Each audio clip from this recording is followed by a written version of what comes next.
you all for joining us for our first Conversations with the Superintendent video series. We're really grateful to have our panel here with us today and all of you who will be virtually joining us. We also have our district translator, Manuel Aliman, who is interpreting for today's session. So we will be able to have the recording of the video on our District 65 website in both English and in Spanish.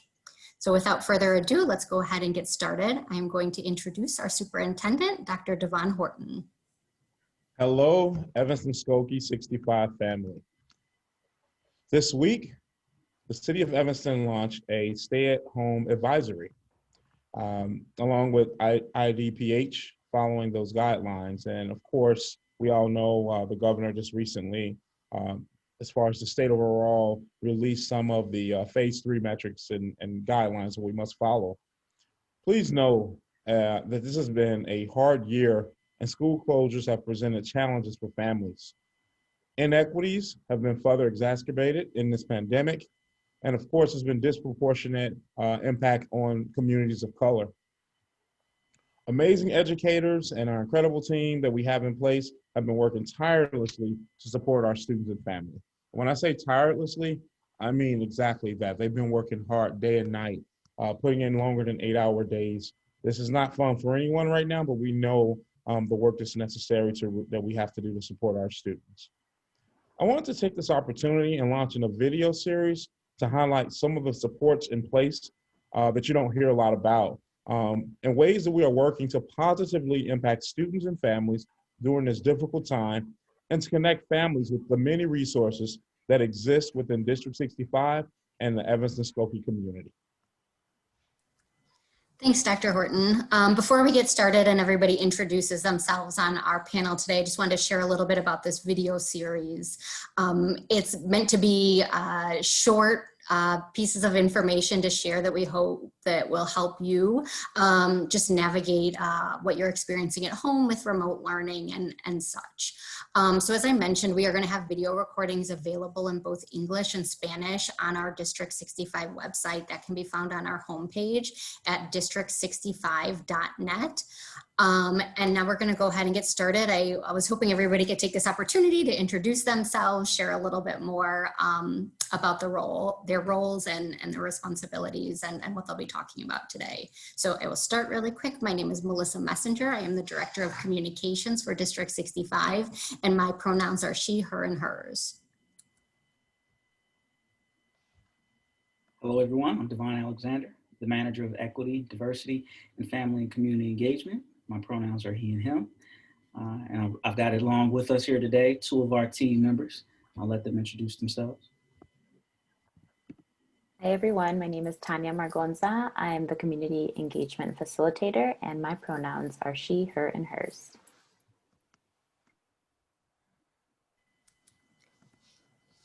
I'm Chris Callum. I am the Director of Evanston, which is project within District 65, and my pronouns are he, his, and him. All right.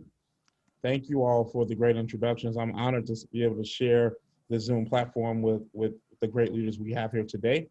So let's get started.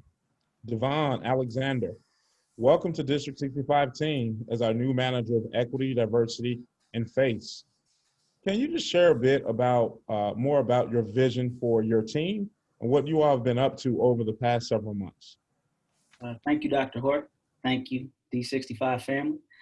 You know, the vision for our team really is anchored on one of 2 key standards. That first one being to establish order for edifying educational racial equity.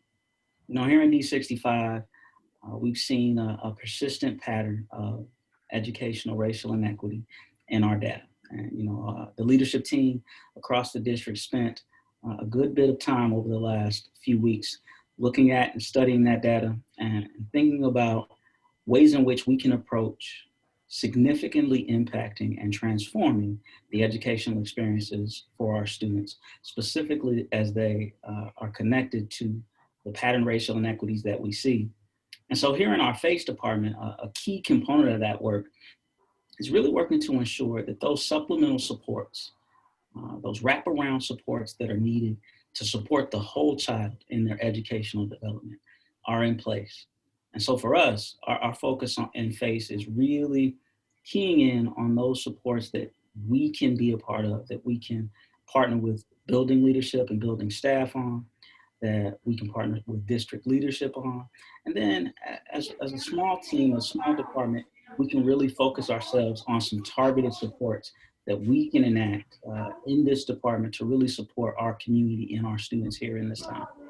And so I want to highlight two of them for this call today.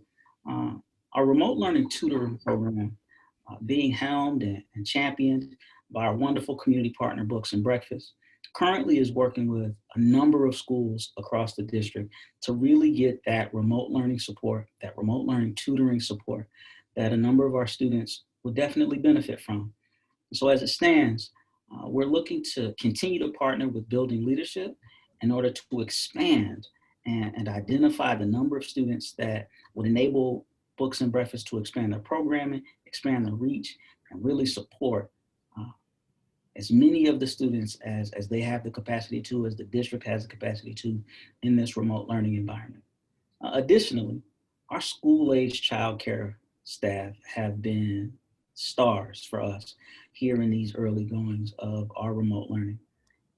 They stepped up when the district needed them to in terms of helping us roll out 3 remote learning camps a month or so ago. They staffed them, they supported our students, and it really created a space for families and students who had that need for more direct supervised attention and support. They made that possible for them. And at this time, though the camps have been discontinued due to the rising numbers in our COVID cases across the region, our school-age childcare staff has continued to step in and lead in this way of supporting our students in this remote learning environment. So they're connecting with building leadership, they're connecting with classroom teachers, and they're continuing to support our students in those classrooms, in those spaces. Additionally, our McKinney-Vento liaison is really working to target specific supports for our McKinney-Vento families who have that need right now during the challenges of remote learning and the pandemic. Here with me today, as you heard, Tanya Margonza, Kirby Callan. Both of them are here to highlight a few more programs that our FACE department is really working to target to make sure that our community, our families, our students get the support they need here from us here in the district. Hey, Devon, can you share a little bit more for Books and Breakfast? What schools is that across the district? Did you say that was across the district, or is that only at certain schools? Well, they've targeted many of the schools in the district. There are a handful that they haven't been able to get in and provide that support. But we're looking at Dewey, Lincolnwood, Kingsley, Lincoln, Nichols, Haven, Washington, Walker, Willard, Orrington, and Dawes. And I really want to commend Books and Breakfast for the team that they've put together, the training that they've put together, the programming they've put together to really help our students in this time. All right. Thank you. So I wanted to say also, in addition to what's been happening here, we do have some other organizations supporting our students. And I think it's important that we do recognize. I know that the YMCA is doing some great programming for students in the community, along with, I know the city has programming, and there are other organizations. So we are not in this alone. I truly feel like this is a community effort. We are seeing an evident surge in COVID-19 cases and a stay-at-home advisory across not just the city, but also the county, locally, and across the state. We understand that this can be pretty challenging and have quite an impact on students, staff, and their families. This is tough, just to sum it up. What resources can you identify for families, or have we identified for families searching for greater access to mental health and self-care tools during this time? I can take that question. Yeah, as you said, with cases rising and so much negativity in the news, it's important to maintain mental, physical, and emotional wellness. And one great resource here in our community that parents and families can access is Amita Health St. Francis Hospital. And one of my favorite things about St. Francis is that it offers so much all in one place. The staff is welcoming and understanding. They offer assistance in different languages. They offer medical care, emergency care and assistance, and mental health services. They have social workers on their team and therapists who speak both English and Spanish, and they're ready to assist families as a unit, along with providing services to our students and kids. Thank you for sharing those resources. Access to appropriate health care is definitely a high priority for many families, for all of us. I also know that some families continue to report struggles with remote learning and the lower levels of student engagement. I know your team is focused on academic supports as well. Devon, can you just share a little bit more about these supports? You know, Kirby is really a wonderful asset to the district and to our team. The work that he's doing, our digital backpack and EL3 really offers some additional and supplemental supports for students in both the academic, social, emotional, and enrichment needs. Kirby, could you speak to some of those that are present in DL3 or EL3 and digital backpack? Sure, Devon, I'd be glad to talk more about that. I'm actually going to bring up some slides and just walk through a couple of the interesting opportunities for students and families to engage and to enrich, especially as we're in this remote time. So as I do that, District 65 runs the digital backpack, and we do this through an online platform called EL3. It's a public platform that we run in coordination with Northwestern University. And each week we offer the community to post enriching events, programs, or learning opportunities for their students and their families to get engaged. This is the current screenshot of the digital backpack, and we update this each week, and depends on what the community comes up, and we always scan and explore to try to supplement and make sure that this is up to date. But there's a number of different ways that kids can get engaged in EL3 through the digital backpack as they explore their learning interests and family opportunities. We also work very closely with the PTA. Evanston's PTA is super strong this year, and they've stepped up in a really true way of trying to create a one-stop shop where families can go to get after-school learning opportunities. And that is through the homeroom site, where they list all types of different after-school opportunities. Some of them are for free, some of them are for cost. A lot of them are run by community partners and community organizations. And they've also raised a lot of money, so there's actually quite a large scholarship pool for families to apply to if they can't afford these prices. Lastly, Evanston has put together and worked with our community partners at the YMCA, at Metamedia, Family Focus, and the library to come up with kind of a weekly offering to both teachers and students on Mondays. Mondays is our remote learning day, when students only have an hour or so FaceTime of school in the morning, and the rest of the day they're off to do independent learning. Well, independent learning can be engaging and fun, and so we've created a citywide challenges. We have 4 to offer this year. Right now we're right in the midst of the 8-bit challenge, which is a coding video game challenge. We offer mentor support sessions weekly, live streams weekly, online tutorials. We give kids every bit of chance. We have 10 people working on this weekly to really put it and bring it together. And kids can still sign up. And for the Thanksgiving break, we're going to do another blitz to get as many more kids involved as possible. Working with the district's innovation facilitator, Gary Sapinko, we do a monthly challenge of engagements. The current one is a life hack. And each month, Gary puts together an activity that kids can do and offers to teachers to assign their kids on Mondays. We also work with Northwestern University and Apple's Everyone Can Create to offer opportunities through iPad work, so kids can really explore and become masters of the photo app, podcasts, iMovie, GarageBand. So each month we offer activity pages and resources so kids can complete these challenges. And then lastly, we're putting together what we call Monday Beacons, where we've appealed to entire community of Evanston and the world, really, because virtually the world can come and present to us. But here's a way to have live virtual field trips or demonstrations or how-tos. Professionals, experts, community members can come and engage directly with our kids by showing off what they know, showing off what their job is and their career exploration, and then actually doing a live Q&A session with them and answering the questions and coming to that. So it's a real nice opportunity every Monday. So when kids are in virtual learning, but not in school, they have a really chance to engage and enrich their learning throughout this remote learning year. So that's kind of the summary of what I'm working on, Devon. Thanks for that question. Thank you, Kirby. Hey, Kirby, could you share a little bit more?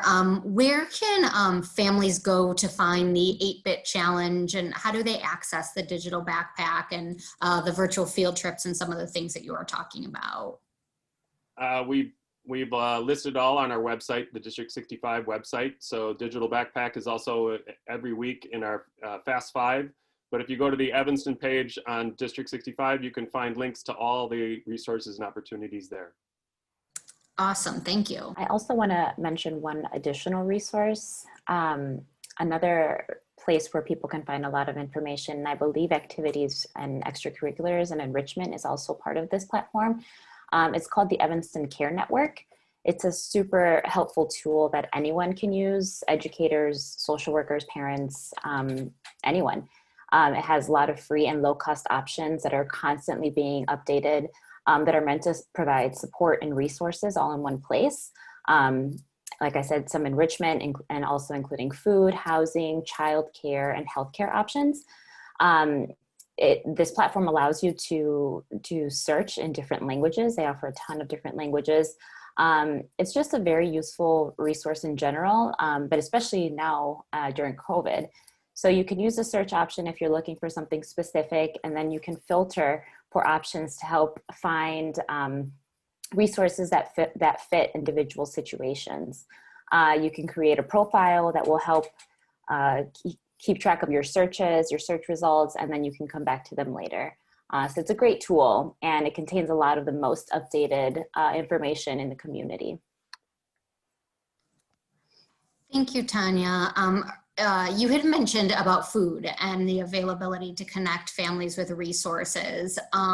We know that food insecurity is a huge problem with the pandemic. And we also know that for students to be their best selves, they need to have their basic needs met. And a lot of students were getting their meals in school. So I talked with our nutrition services director, and it sounds like we're serving about 1,000 meal kits per week to students, which is over 7,000 meals, which is great. But that is well below our number of students that we usually serve in part of our regular school year. So I know we're really trying to promote this program among our families and trying to make sure that they have access to these free meals that are being provided by the district. Can you share a little bit more about that meal program and where folks can go to access the information and order forms and such? Of course. Yeah, thanks to District 65 and District 202 who have been partnering together to ensure that all of our students ages newborn 0 to 18 have breakfast and lunch meals for the week. Families can come pick up the meals on Mondays for the entire week. And if they haven't previously received meals because they didn't know about the program or they didn't need it until now, all they have to do is go to the D65 webpage. They have to complete an order form just one time. And indicate on there if they'll be picking up every week, every 2 weeks, whatever frequency they'd like. They just have to fill it out once, and then they'll be added to our list. And the meals are scheduled to continue through the end of the school year, so through June of 2021. So it's very simple and easy, and hopefully people are using this as a way to provide meals. That is really great to hear, and I'm hoping that all of our families, if you know that there's a family that's disconnected that needs these resources, please either refer them to the video or to our website. We know this pandemic has created a number of challenges for families. Our social workers, educators, and principals have heard from families who have lost jobs, balancing the care of sick family members, and reduced work hours or income. Many of our students belong to families that have essential workers who are working hard and providing essential services to others. Even in the midst of this pandemic, is there a resource or service you feel that these individuals could really benefit from? Yeah, the one great resource to keep in mind is the Moran Center. They offer free legal services, including help if someone's dealing with an eviction. They help with evictions, disputing unemployment claims. They offer legal counseling And each of the lawyers and staff at the Moran Center are knowledgeable, they're friendly, they're patient. I've worked with them before, and they're just really kind people that are dedicated to helping our community members. You can email them with whatever question or your situation. You can call them, leave them a message in whatever language you speak, and they'll get back to you quickly. And if you have a legal issue or a legal question that they can't help you with, they'll be sure to refer you to a resource that can. So they're a great organization to reach out to for support. Thanks, Tanya. I am sure that the families will find this valuable. Again, we are reaching out to our families who are watching this video today to please connect neighbors or people that you know who need these resources to our resources. Connect them to our resources. So thank you. In closing, I would just like to ask if it's anything else that the team wants to share. Here's a moment to please do that. If it's anything else. I can offer one other thing. So our team of social workers and administrators and support staff across the district have compiled a list of community resources that touch on everything that our team has talked about today, but also is truly a wealth of information for supports and resources across Evanston and Skokie. And that can be found on our District 65 website. If you go to district65.net/COVID-19, there's a drop down for resources that contains that resource guide, as well as various other resources. So I encourage you to all check that out as well. Okay. If that's it for today, I want to thank you all for joining us and for your insight. It's been really beneficial to hear all of the great things that's happening. Again, taking this moment in the crisis to find some humanity and provide resources and services that are necessary for our families. Please, for our families and community, please feel free to reach out to your school social workers, principals, and assistant principals with any questions you may have about the resources that were mentioned. We look forward to connecting with our families and again for our next round of conversations with the superintendent, because we believe every child, every day, whatever it takes, is what will get us to the finish line during this pandemic. Thank you.